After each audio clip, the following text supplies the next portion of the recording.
said I was gonna stop buying these tools if I didn't really need them. Well, here we go again.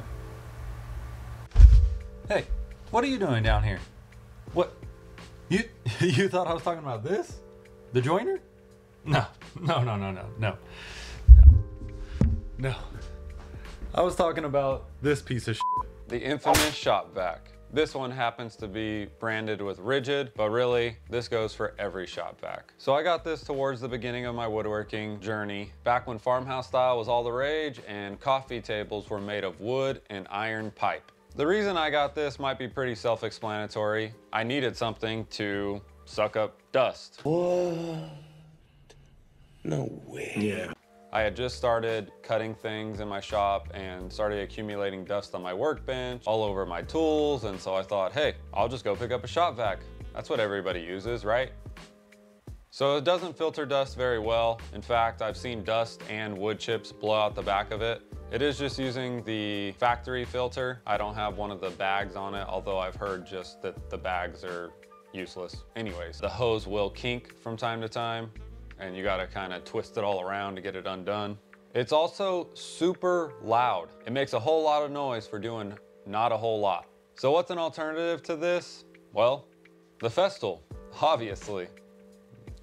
No, but really, if you're not willing to spend $600 to $1,000 on a dust extractor, I can't blame you. What I would recommend is look into DeWalt, Bosch, Milwaukee. They've all started making small portable HEPA vacuums. And these will work really good to keep dust out of your shop and in the vacuum. Just the last thing about Festool versus this, both can use up to 8.3 amps when running. However, the Festool is rated at about 138 CFM. This rigid shop vac is rated at about 68 CFM.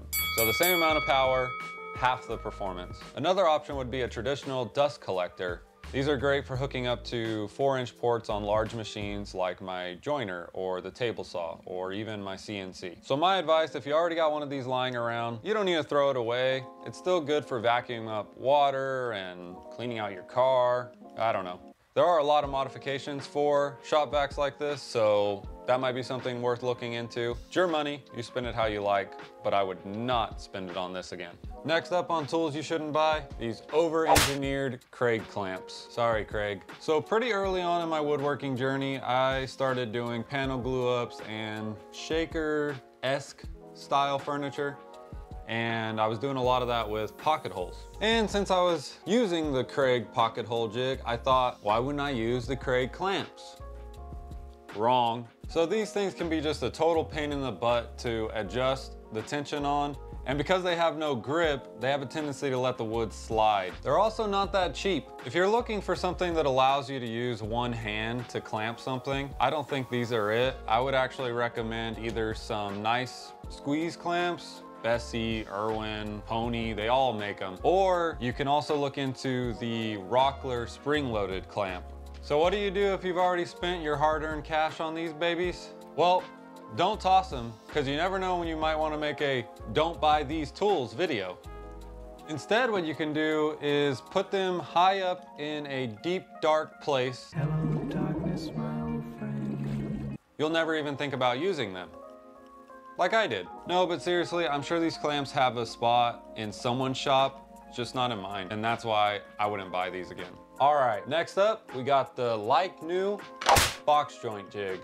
I got this probably about a year after I started woodworking. I really started getting interested in exposed joinery, and I wasn't good enough to cut a dovetail by hand, so I thought next best thing was a box joint. Yeah.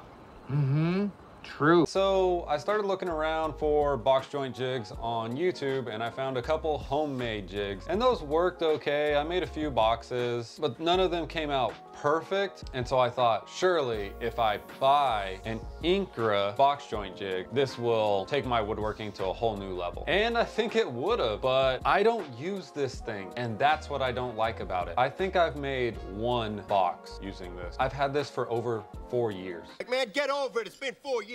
And it was 200 bucks. I could buy a lot of things with $200, like a nice fancy steak dinner, or even fill up my car.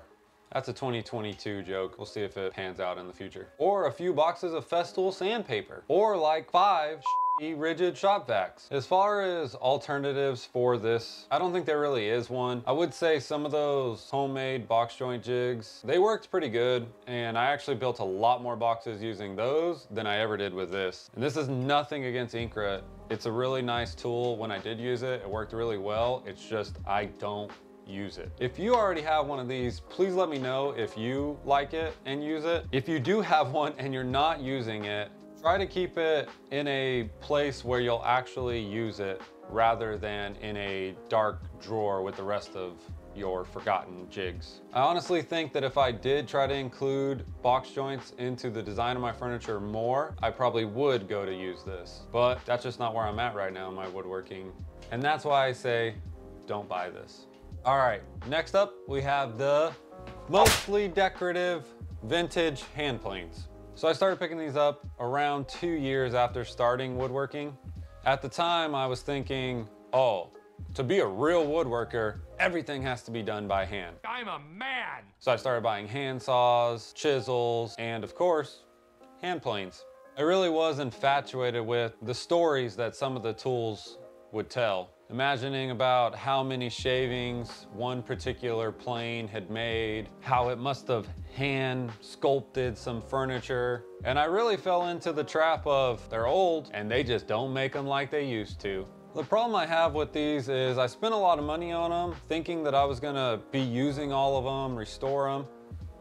I restored one and I barely did that. I gave it a nice cleaning, gave it a nice new paint job, new iron, and it works really well. It is my go-to. Well, it's because it's my only hand plane. The rest of these are all decorative. I spent probably $400 to $500, and you can get a Lee Nielsen number 5 brand new for about 350 bucks. And I don't own a Lee Nielsen number 5, but based on everything I've seen and heard, Lee Nielsen does make them like they used to. So if you got a few old hand planes lying around, my suggestion for you would be to either restore them and get to using them. You could also throw them up on eBay and let somebody that really knows what they're doing go ahead and try to restore them. The last thing you could do, which is probably what I'll do at some point, is build a nice display case for them, put them up in your shop, and let them inspire you to make some shavings and sculpt your own furniture. For the price I paid though, I would have been better off just buying a Lee Nielsen number 5 and using the heck out of that thing. So that's why I say, don't buy these. All right, hi, future Jason, or should I say, Jason that forgot to press record on that camera. Why are you the way that you are? Let's just pretend that didn't happen. So next up on tools you shouldn't buy are the jack of all trades, master of none drill bits. And I'm sorry to say, but these have been my primary drill bits up until very recently. So why did I buy these in the first place? Well, it's pretty simple. I put a screw into a piece of wood and it split. So I learned to pre-drill. So the main problem I have with these drill bits is they're okay at everything, but not great at anything, and especially not great at drilling through wood. And that's what we're doing in a wood shop. I've also noticed with these drill bits, you can get significant tear out on the surface of the wood, which is obviously not desirable. So the alternative I would suggest for those who are looking for a set of drill bits would be the Fish Chrome Vanadium. I'm not a smart man. I don't know. Wood twist drill bits. Ugh. This is a 29-piece standard set. All the drill bits above 1/8 of an inch all have a brad point tip on them, and this brad point tip helps keep the bit stay right where you place it. I've also noticed with these drill bits, you get almost zero tear out on the surface of the wood. So what do you do with these drill bits if you already got them? Well, they're not completely useless. Sometimes there's parts of a project that you just don't want to put your nice bits in harm's way, like drilling out drywall for drywall anchors. But ultimately, we are in a woodworking shop and these drill bits suck at drilling wood. So that's why I wouldn't buy them. All right, so if you're still thinking, what was the point of this video? I guess what I'm trying to say is, when you go to buy your next tool, think to yourself, is this something I'm going to use if I'm advancing in my woodworking journey? Speaking of advancing in your woodworking journey, Speaking of advancing in your woodworking journey, check out this video where I built my son his first bed. Bye.